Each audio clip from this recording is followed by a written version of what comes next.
నమో శ్రీనివాసాయ నమః. నమో వెంకటేశాయ నమః. అందరికీ నమస్కారం అండి. ప్రతిరోజు మీ రాశి ఫలితాలు తెలుసుకోవడానికి ఇంకా మన ఛానల్ సబ్స్క్రైబ్ చేసుకోకపోతే ప్లీజ్ సబ్స్క్రైబ్ చేసుకోండి. లైక్ చేసి మీ పూర్తి సపోర్టు మన శ్రీ శ్రీనివాస ఛానల్ కి ఇవ్వండి. ఈ రోజు రాశి ఫలితాలలో ఆచార్యరీత్యా మేష రాశి వారు ఎటువంటి శుభాశుభ ఫలితాలను పొందుతారో తెలుసుకోవడానికి మన వీడియోని ఎక్కడా స్కిప్ చేయకుండా చివరి వరకు చూడండి. ఈ రాశి వారికి ఈ నెలలో ముగ్గురు వ్యక్తుల వల్ల పెను ప్రమాదం పొంచి ఉంది.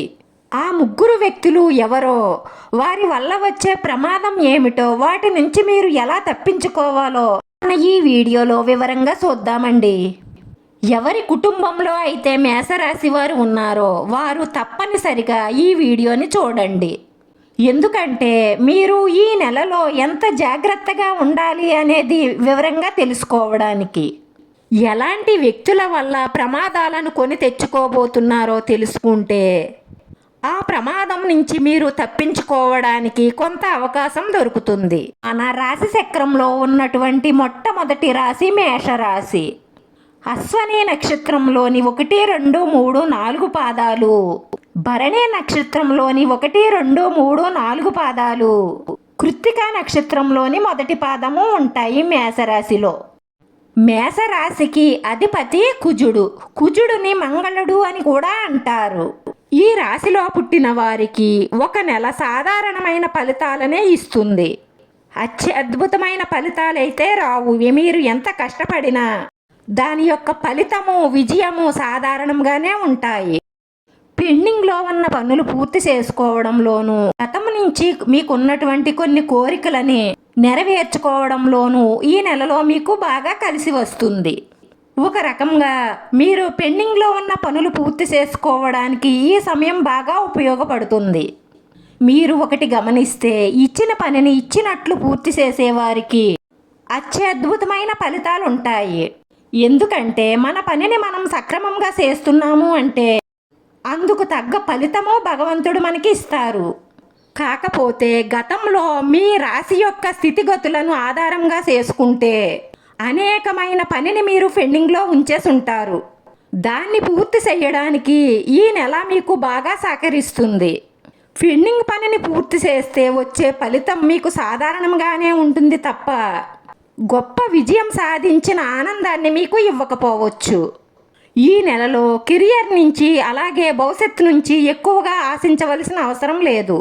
ఎందుకంటే సాధారణమైన ఫలితాలే ఉంటాయి. ఆరోగ్యపరంగా కానీ, ఆర్థిక పరంగా కానీ, ఉద్యోగంలో కానీ, కుటుంబంలో కానీ అంతా సాధారణంగానే ఉంటుంది. గొప్ప మార్పులేమీ చోటు చేసుకునే అవకాశాలు కనిపించడం లేదు. కానీ మీరు కనుక కొన్ని అంశాల్లో అజాగ్రత్తగా ఉంటే అతి పెద్ద సమస్యలను మీరే కొని తెచ్చుకున్నవారు అవుతారు. ఉద్యోగ ప్రదేశంలో అపార్థాలు, సమస్యలు వస్తాయి. మీరు చెయ్యని తప్పుకు నిందలు మోసే అవకాశాలు కనిపిస్తున్నాయి.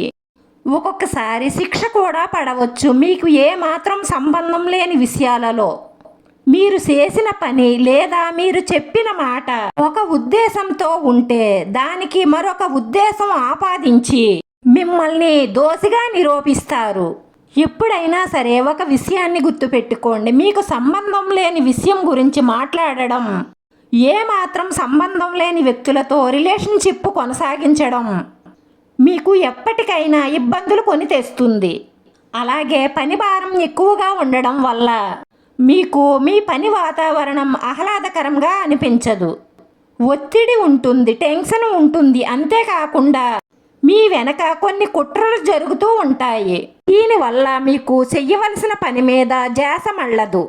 అలాగే ఎప్పటికప్పుడు మీకు గొప్ప అవకాశాలు రావాలంటే మిమ్మల్ని మీరు మెరుగుపరుచుకోవడం ఎంతో అవసరం. మీ నైపుణ్యాలను మీరు పెంచుకోవాలి.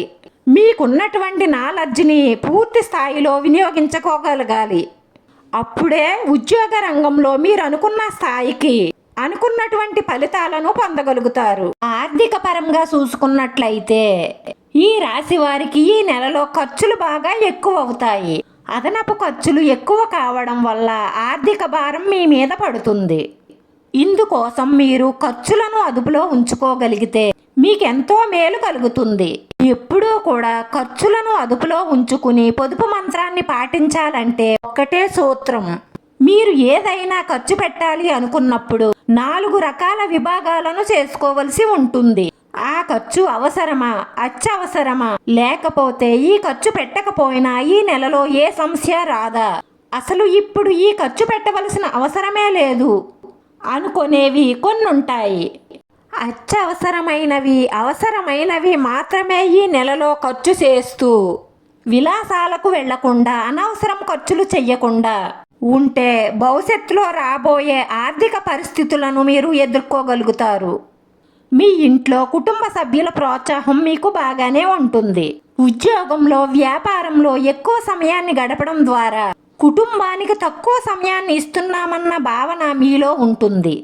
దాని నుంచి మీరు బయటపడాలి అంటే, కుటుంబంలో మానసిక సంతృప్తి మీకు కలగాలి అంటే ఎక్కువ సమయాన్ని వీలైనంత వరకు మీ కుటుంబ సభ్యులతో గడపండి. అలాగే పిల్లల చదువు పట్ల, వారు చేస్తున్నటువంటి కార్యకలాపాల పట్ల ధ్యాస ఉంచడం వల్ల మీరు సమస్యల వలయంలో పడకుండా ఉంటారు. ఎందుకంటే మీకు ఈ నెలలో 3 రకాల వ్యక్తుల ద్వారా సమస్యలు వచ్చే అవకాశాలు ఉన్నాయి. 1, మీ సంతానానికి చదువు పట్ల శ్రద్ధ లేకపోవడం, ప్రేమ, ఇతర చెడు వ్యసనాలకు బానిసయ్యే అవకాశాలు, సంఘంలో మీ పరువు ప్రతిష్టలకు భంగం కలిగించే అవకాశాలు ఉన్నాయి. కాబట్టి సంతానం నుంచి ఎటువంటి సమస్యలు మీకు రాకుండా ఉండడం కోసం మీ పిల్లలని మీరు చాలా జాగ్రత్తగా గమనిస్తూ ఉండండి. అలాగే ఈ నెలలో మీ భార్యాభర్తల మధ్య కూడా పొరసాట్లు వచ్చే అవకాశాలు కనిపిస్తున్నాయి. కాబట్టి ఏదైనా ఒక అంశంలో మీకు మీ జీవిత భాగస్వామికి మధ్యలో తారతమ్యాలు ఉన్నట్లుగా అనిపిస్తే మీకొచ్చిన మనస్పర్ధ గురించి మీరిద్దరూ కూర్చొని శాంతంగా పరిష్కరించుకోవడం చాలా మంచిది. లేదంటే ఆ సమస్యలు పెరిగి పెద్దవయ్యి మీ మధ్య దూరాన్ని పెంచుతాయి. మీ జీవిత భాగస్వామితో అతి విశ్వాసంగా, నమ్మకంగా మెలగండి. ఎందుకంటే విశ్వాసం, నమ్మకం లేని చోట మీరు ఏమి చెప్పినా నమ్మని పరిస్థితులు ఏర్పడతాయి. భార్యాభర్తలిద్దరూ మనసు కలుపుకుని మనస్పర్ధలు రాకుండా చూసుకుంటే ఇల్లే స్వర్గం అవుతుంది. అలాగే మీరు కుటుంబ సభ్యులతో తీర్థయాత్రలకు కానీ, సేవా కార్యక్రమాలకు కానీ వెళ్ళడం వల్ల మానసిక ప్రశాంతత లభిస్తుంది. శారీరక శ్రమ, మానసిక ఒత్తిడి నుంచి బయటపడతారు. ఇక మీ నిర్లక్ష్యమే మిమ్మల్ని సమస్యల వలయంలోకి నెట్టేయొచ్చు. ఈ పని ఇప్పుడు చేయవలసిన అవసరం లేదు కదా, ఈ పని చెయ్యకపోతే మనల్ని ప్రశ్నించేవారే లేరు కదా అనేటటువంటి నిర్లక్ష్యం గనుక మీరు చూపించినట్లయితే మీ ఉద్యోగంలో కానీ, వ్యాపారంలో కానీ ఈ నిర్లక్ష్యం ప్రదర్శిస్తే అది మీకు అతిపెద్ద సమస్యగా మారే అవకాశాలు ఉన్నాయి. ఎందుకంటే ఇప్పుడున్నటువంటి పోటీ ప్రపంచంలో ఎప్పుడు ఏ సమస్య ఎలా వస్తుందో ఎవ్వరం అంచనా వెయ్యలేము. చిన్నది అనుకున్నది కూడా అదే అతి పెద్దది కావచ్చు. కాబట్టి వ్యాపారంలో ఉన్నటువంటి వారు ప్రభుత్వ అధికారుల నుంచి పొందవలసిన లైసెన్సులు కానీ, అనుమతులు కానీ లేకుండా ఎటువంటి కార్యకలాపాలకు వెళ్లకుండా, వాటిని తక్కువ అంచనా వెయ్యకుండా మీ వ్యాపారాన్ని కొనసాగించండి. లేదంటే ప్రభుత్వ అధికారుల నుంచి మీకొచ్చే సమస్యలు ఈ నెలలో ఎక్కువగా ఉంటాయి. జాగ్రత్తగా మీ వ్యాపారాన్ని ముందుకు నడుపుకోండి. ఈ 3 రకాల సమస్యల నుండి బయటపడడానికి ఆ పరమేశ్వరుడికి అభిషేకం చేయించడం, లేదంటే మనస్ఫూర్తిగా పరమేశ్వరుణ్ణి ధ్యానించడం వల్ల మీకు మంచి జరుగుతుంది. మీకు వీలున్నప్పుడల్లా దత్తాత్రేయ దర్శనం చేసుకోండి. అలాగే శనీశ్వరుడికి తైలాభిషేకం చేయించడం వల్ల మీకేమైనా చెడ్డలుంటే అవి కూడా పోతాయి. ఎల్లప్పుడూ మనసులో శివ పంచాక్షరి మంత్రం జపించడం వల్ల మనసులో ఉన్న మంచి సంకల్పాలన్నీ నెరవేరుతాయి. అలాగే మానసిక ప్రశాంతత లభిస్తుంది. వీడియో నచ్చితే లైక్ చేయండి. మీ లైక్ మాకు ఎంతో విలువైంది. మీరు లైక్ చేయడం వల్ల ఈ వీడియో కొంతమందికి చేరుతుంది. మన శ్రీ శ్రీనివాస ఛానల్ని ఆదరించండి. అందరికీ ధన్యవాదాలండి. నమో వెంకటేశాయ నమః.